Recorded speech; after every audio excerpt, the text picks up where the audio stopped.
Allahu Akbar. Allahu Самое Akbar. вкусное еда в мире. Согласны?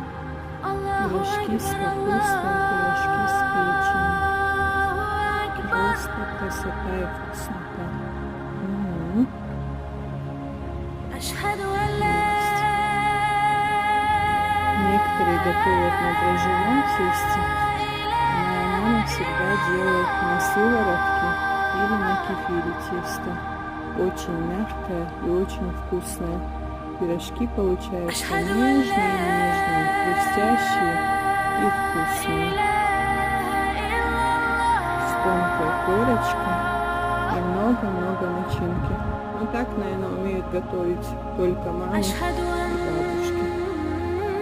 Все, пошла наливать себе чай. Мухаммада. Всем приятного аппетита и мне